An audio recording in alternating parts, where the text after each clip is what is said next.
Welcome to today's episode of Cascading Leadership. I am your friendly neighborhood talent strategy nerd, Dr. Jim. And with me, we have our featured guest, Stu Heinecke. And we are going to cover a tremendous amount of information in this episode. So in this episode, we're actually, through conversation, going to learn how getting meetings is a critical success factor and how to effectively get those with anybody that you want to meet. We're actually going to also learn how to actually grow your business like a weed. We're going to talk through how to create an unfair business advantage as a competitor in the world like weeds do. And there's a lot of weed talk in this conversation and not the kind that you might be thinking. So just programming note. And most importantly, we're going to learn how to have your business spread and expand like a weed. So it's going to be a phenomenal conversation. Stu, super excited to have you on the show. For those that aren't aware of your background and experience, why don't you just share a little bit about your experience as the most interesting man in the world? I think that's already taken, but I'm going to use it for you anyways. I think there's a guy on a beer commercial that's the most interesting guy in the world. And I'm definitely not. But I do have a crazy background. I'm a cartoonist, I'm a marketer. I've mixed the two my whole career. And what I realized as I've taken this journey that really what I've done is mix the two, because I've done that in service of growth, always in service of growth. So growth has always been that central key objective in everything I've done, probably everything everyone listening is doing in their careers as well. So I started out, I mentioned cartooning. When I started, I recruited a lot of my heroes of cartooning into my group, as I was this group that I formed to produce direct mail campaigns that featured personalized cartoons as the hook into the piece, and to get actually the hook to pull people all the way through responding and paying for their magazine subscriptions, for example. I did it a lot for magazines.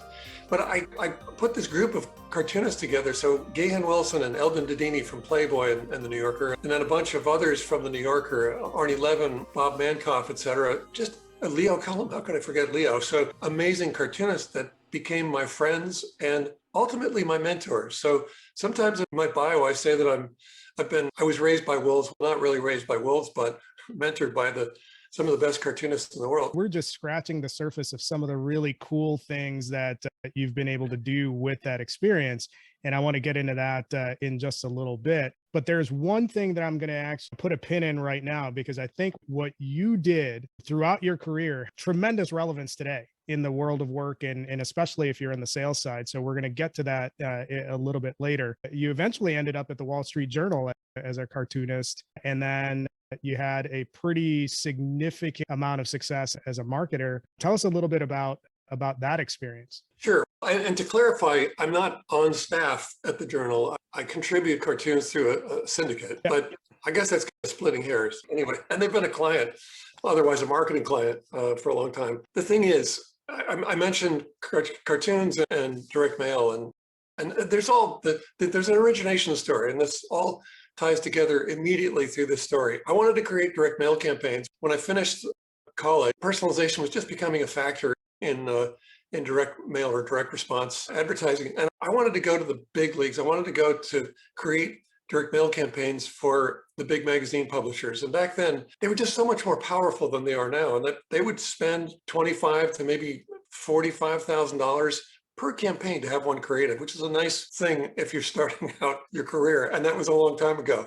So it was a lot of money.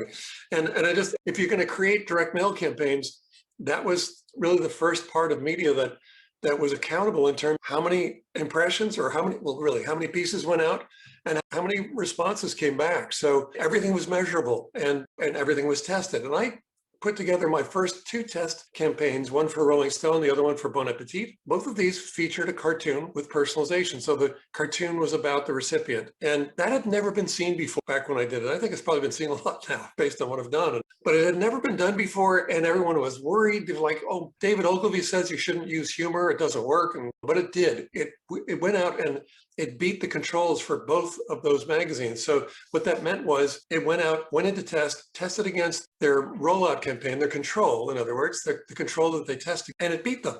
That meant that our first two campaigns set new records for response. It beat everything else, the best that they had. That's remarkable. And I realized that's my entree to the rest of the publishing industry. So I reached out to, about 24 people who are VPs of circulation or consumer marketing at the big ones, the Wall Street Journal, Condé Nast, Time Inc., et cetera. And I said, I sent a print of a cartoon, an 8x10 print of a cartoon, was personalized to each recipient, and a note that said, "This is the device I just used to beat the controls for Rolling Stone and Bon Appetit.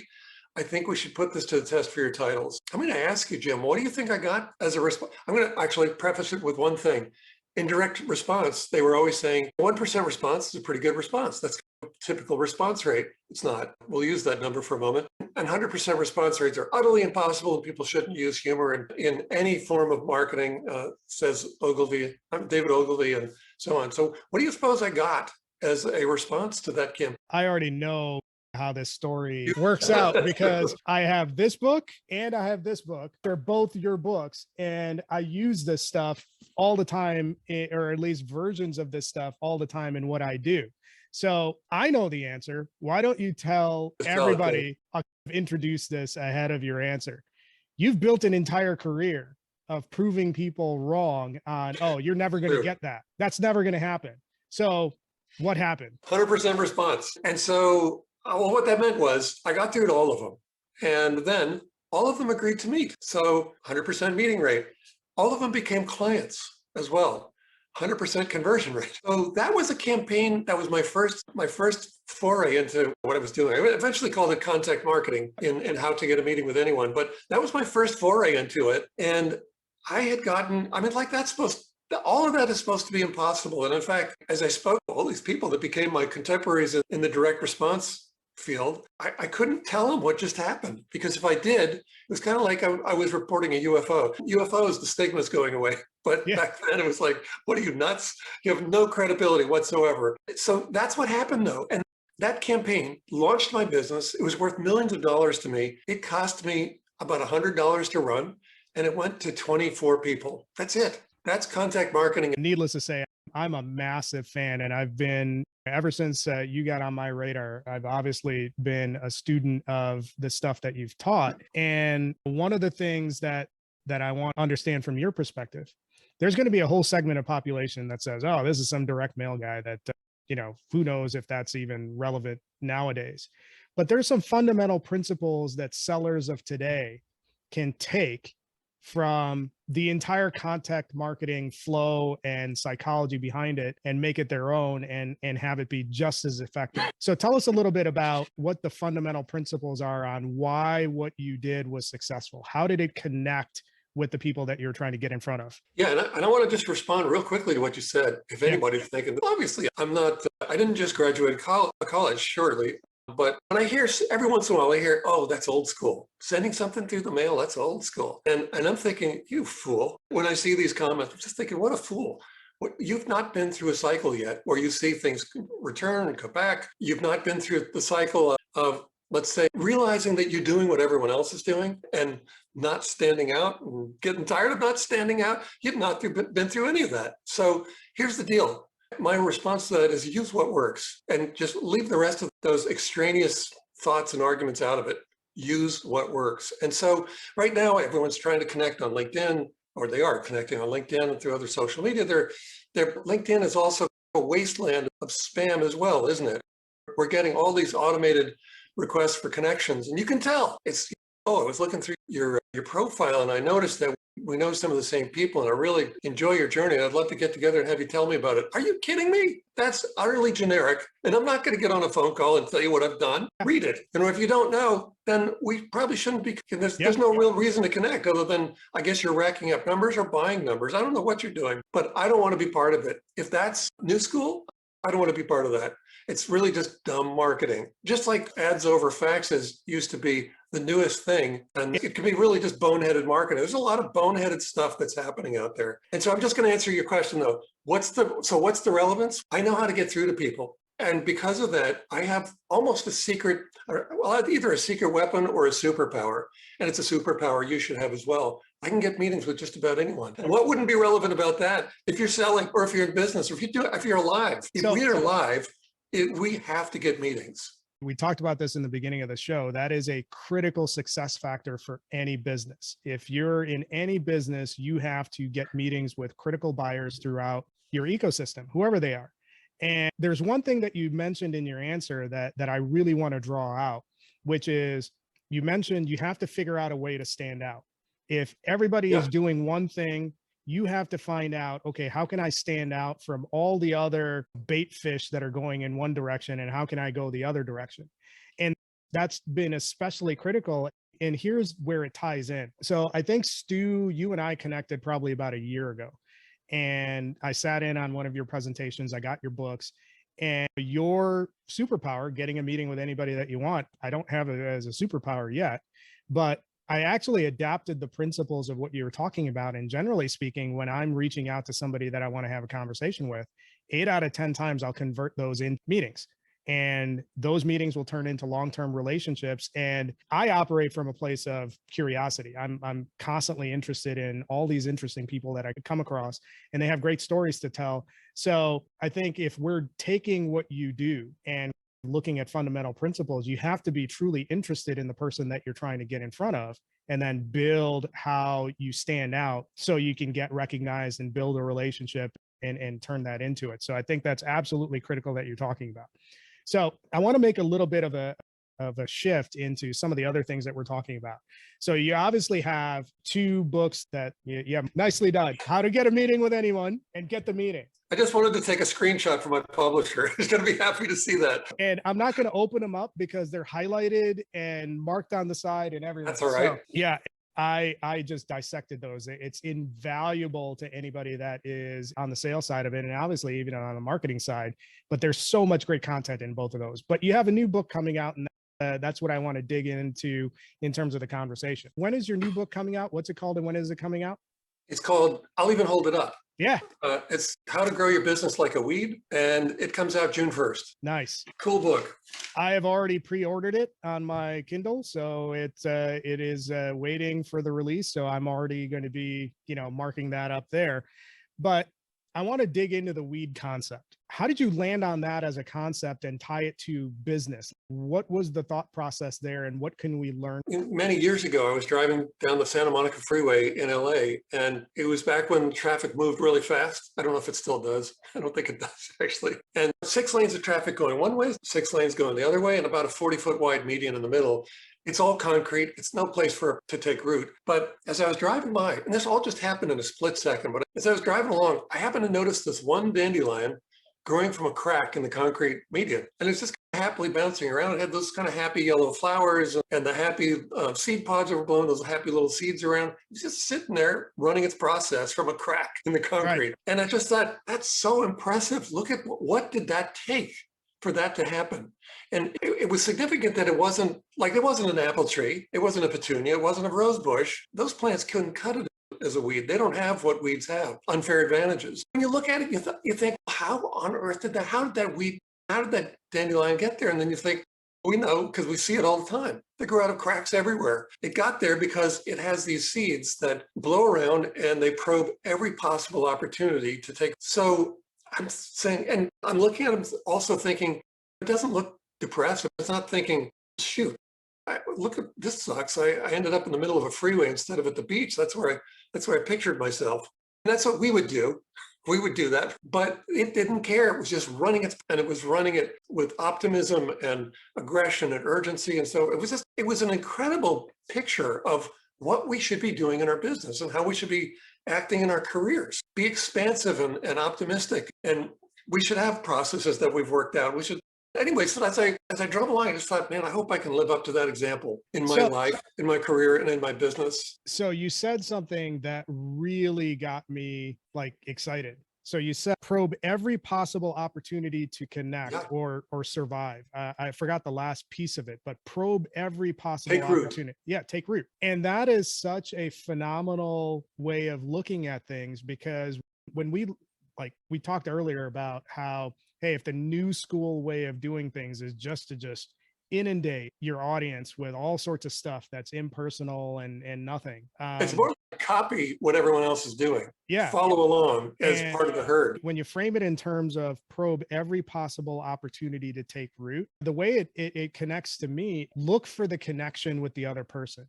Really look and try to understand that other person and look for a meaningful connection to start a relationship with. And that's the way. So not just one way. You talked earlier about, hey, find what works and then do that. It's related to that, if I'm understanding you correctly. But what are your thoughts on that? Does that line up when It shows a bunch of things. One, weeds never do anything without an unfair advantage, and neither should we. Should be building those. If we don't have unfair advantages, we won't stay in business. We won't have a career. Build unfair advantages into what you do. And by the way, you don't do that by following the herd either.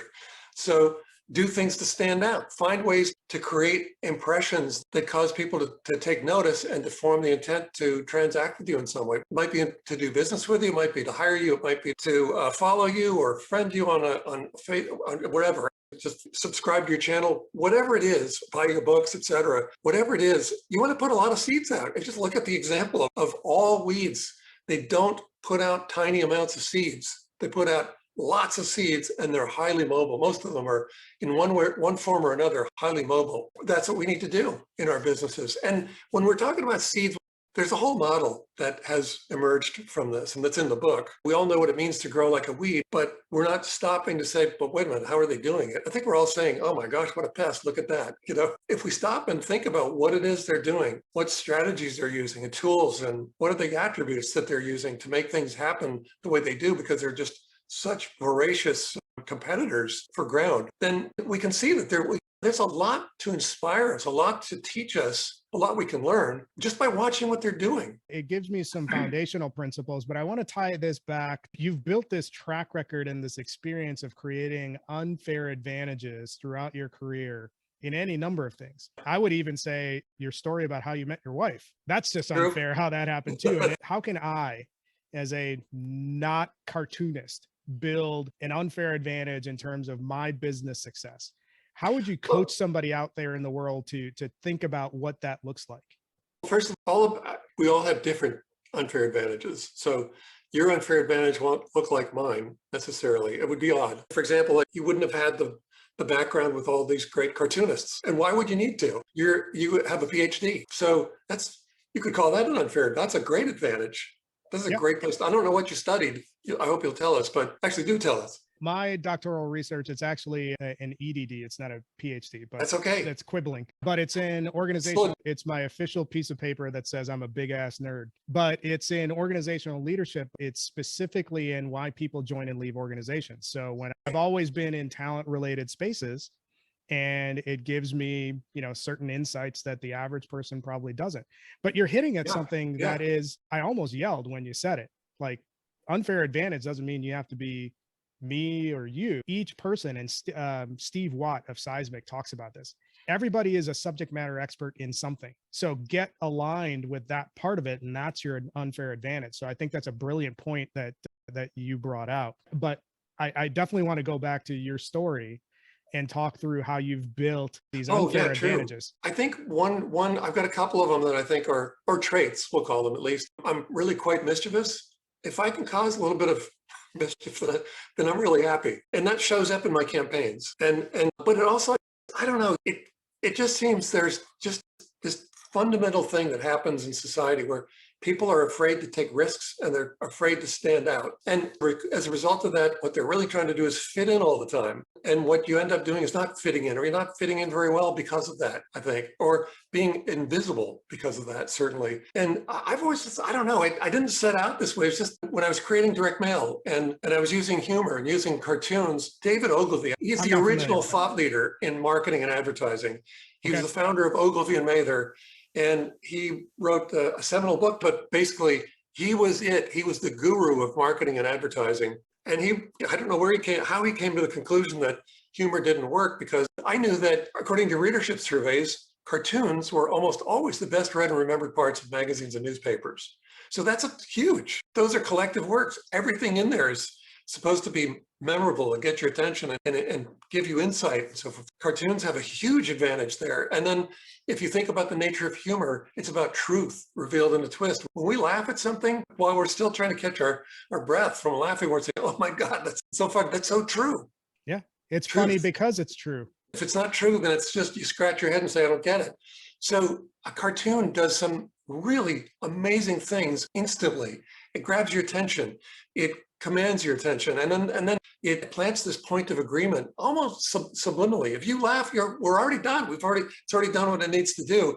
I've already convinced you. And then in the copy that goes with it, if it was a direct mail piece, I just need to amplify that and explain how it relates to you and I, and why we should meet next, or why you should respond to the offer or something, why you should do something. And I knew that would work, but no one, people that were just following like sheep, just, I don't know, they weren't getting it. And as soon as I had a chance to show it, it showed. I have an incredible track record of record-breaking campaigns in the direct response industry from a long time ago. I'm not active in it, but from a long time ago, that was the legacy that I left behind. That's, and so that just keeps happening. I don't know, for some reason it keeps happening in my life.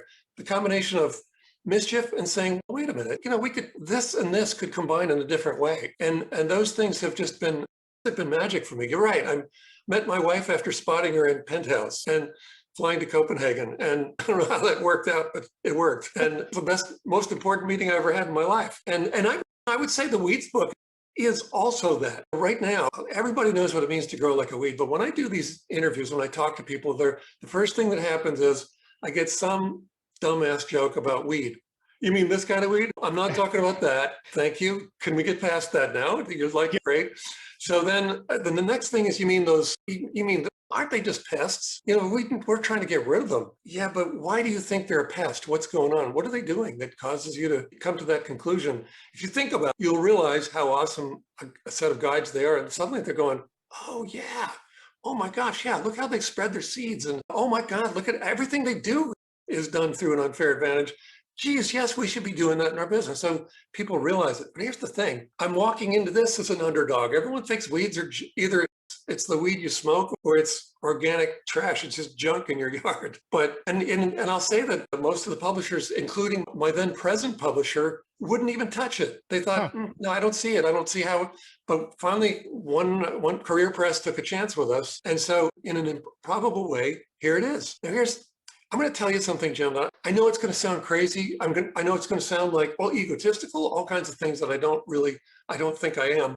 But I think this book is going to be the top title in business growth strategy in the world. I don't think it'll happen because of the launch, because of publicity or anything like that. I think it's just because people know what it means to grow like a weed. That's known, and it's a cultural expression all over the world. As the book comes out, so have weeds all over the Northern Hemisphere, and later in the year, all over the Southern Hemisphere.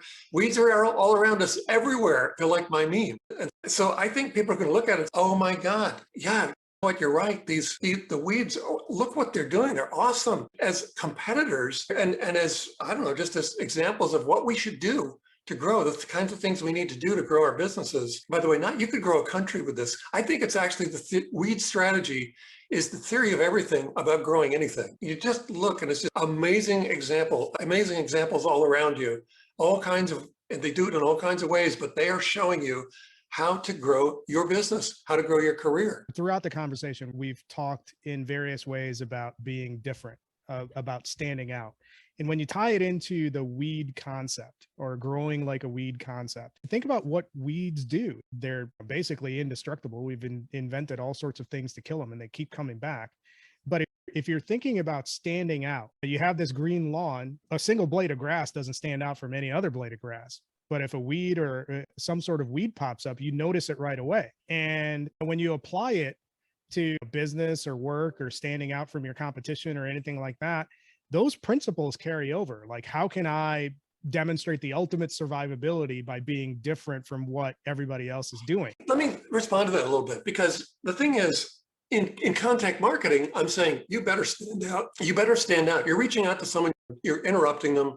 They need to know real quickly who you are and why this is worth their time, worth another second of their time, literally. So there you want to stand out. But in weed strategy, it's a lot more than standing out. We're building maybe an unfair advantage through our contact marketing, right? If we're able to get meetings with virtually anyone, that is an unfair advantage.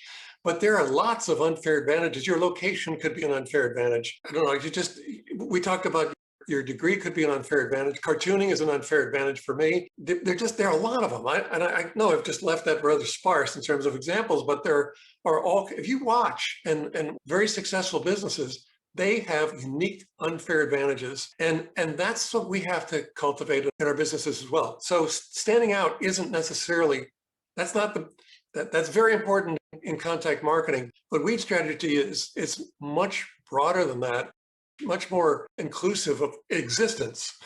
You referenced this earlier in the conversation where you said you've actually built a model for business success Yeah. based on weeds. If we're taking weed strategy into a model and operationalizing it, walk us through what that looks like. So that's the thing. Weeds come in all shapes and sizes, and some are perennials, some are annuals, all kinds of stuff. There are little tiny ones to entire trees.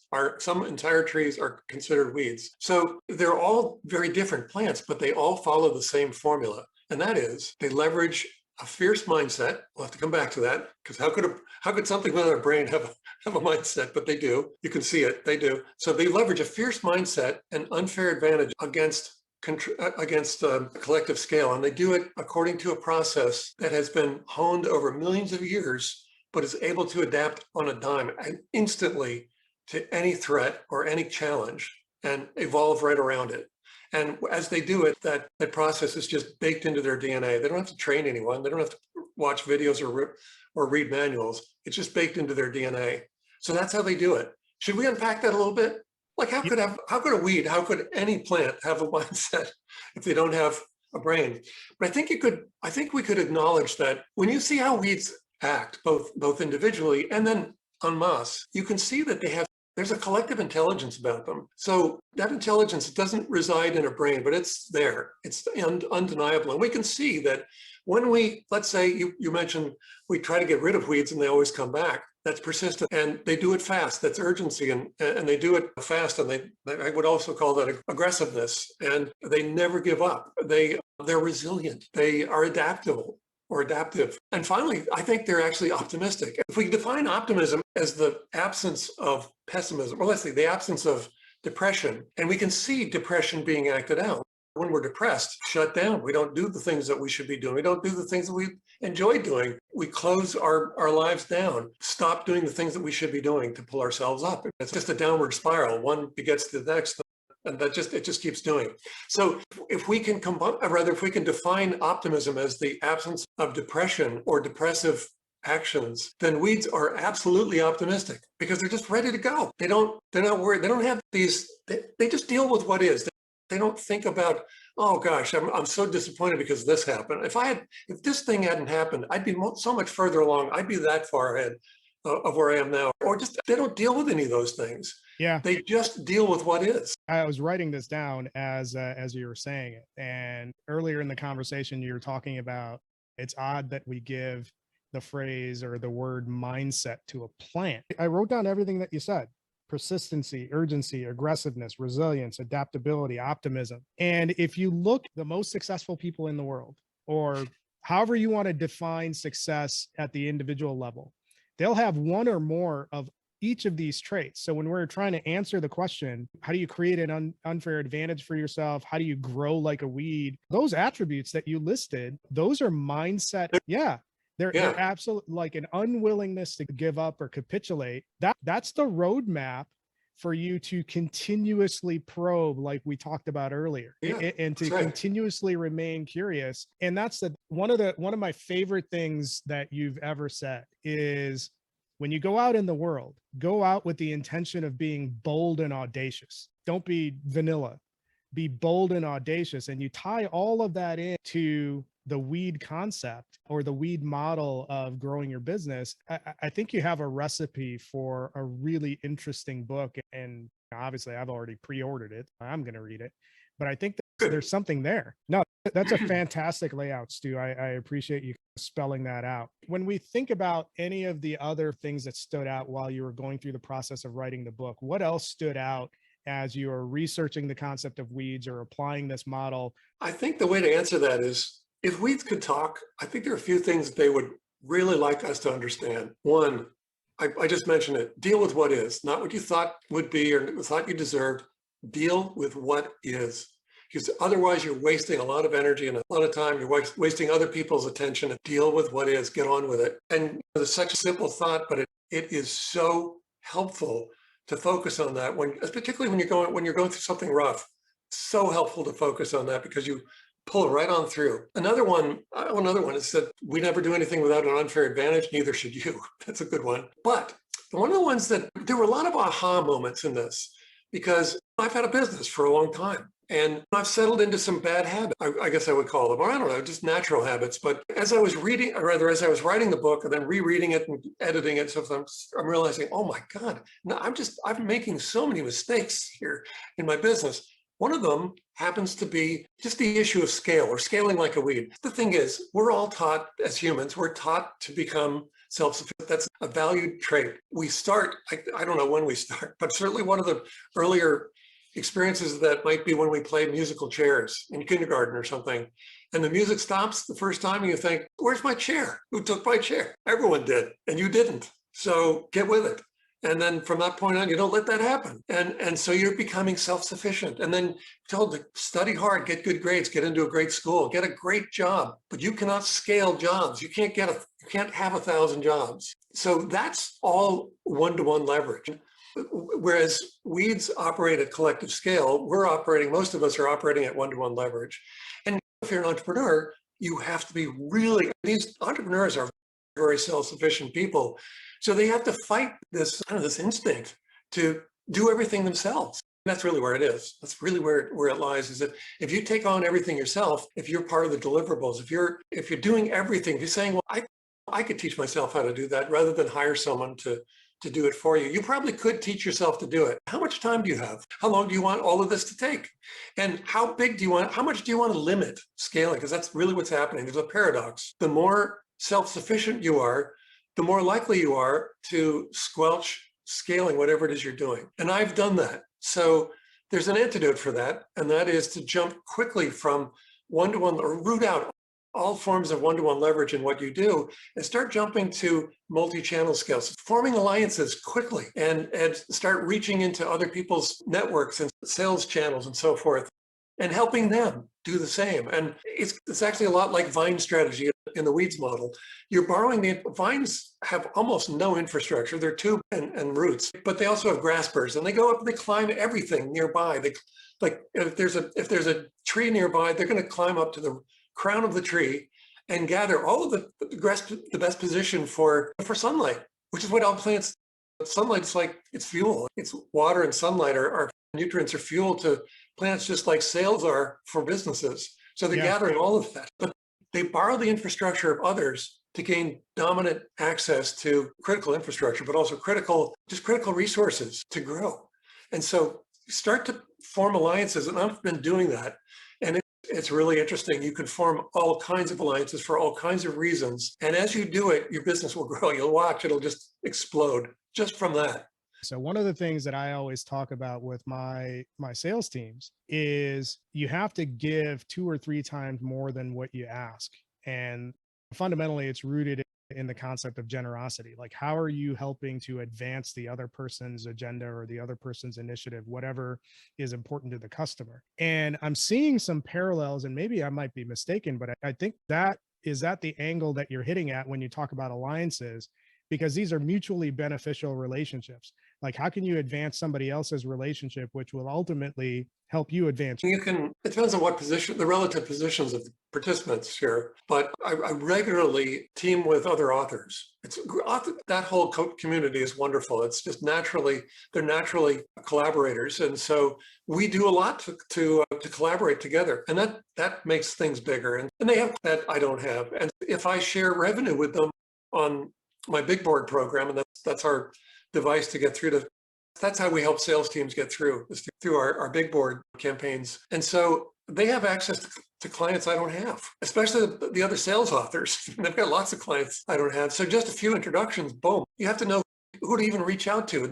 They know this, they know these people. And so they're a shortcut to growing your business, and you can be a shortcut to them, or at least share revenue and something like that. But I've also, sticking with authors for a moment, I've also put together a group that I arranged to have speakers come in, and it's a group of authors we've banded together to figure out how we're looking for unconventional ways to sell more books and to create more influence from our books. And so we're looking at product placement and interesting ways, bulk purchases to happen, or brand partnerships, et cetera. There are all kinds of ways to do this. And I'm facilitating all this for, I don't know, about 20 authors now. And so I'm helping them and they're helping me. And it's a great, all of us, our enterprises are bigger because of it. So it's just the more alliances you create, the better your chances are.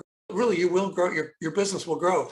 If you're in sales, the more referral partnerships or sources you cultivate, the more your sales career will grow and your numbers will grow. And it's just, here's the thing.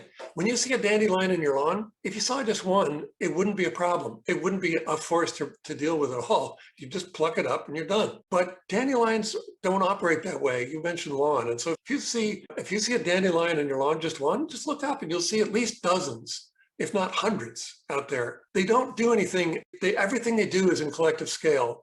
And because of that, everything they do is quite powerful. Of course, they're, as I mentioned, they're leveraging their mindset, their fierce mindset and unfair advantages against the collective scale, which makes them almost, you can defeat them in a little square plot of land, but you cannot defeat them. They're not going away. They're winning. I could talk about this stuff with you and all your other books for quite a while. I'm encouraging everybody to go find Stu's book, Grow Your Business Like a Weed. It will be out June 1st everywhere. I would definitely encourage everybody to go ahead and get it.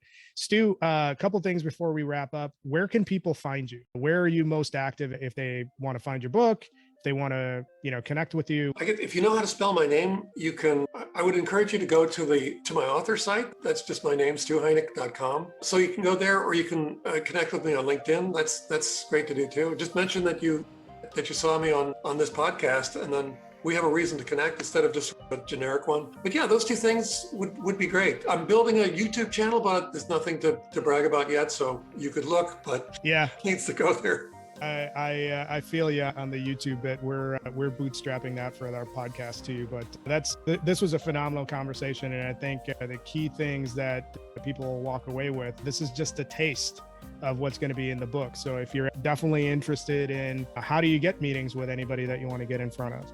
How do you grow your business like a weed? How do you create an unfair advantage in your business? How do you spread like a weed from a business perspective? These are all things and more that are going to be covered in Stu's latest book. And certainly, if you want a roadmap to get in front of anybody, I would definitely encourage people to get the meeting and how to get a meeting with anybody. They're invaluable, and it gives you a lot of ideas that you can adapt to your own superpowers, not Stu's, yours. So I would definitely encourage that. But Stu, appreciate you coming on the show. Our podcast, Cascading Leadership, is found on most, if not most, of the major podcast platforms. You can find us on YouTube, on TikTok. Our primary channel is LinkedIn, so you can find us there. Make sure you like this show or any of our other shows. You like, subscribe, share, comment. Let's get it as big as possible. But Stu, appreciate you coming on the show. And it was a super fun conversation. So thank you so much for coming on. Thanks, Jim. A great pleasure to be with you.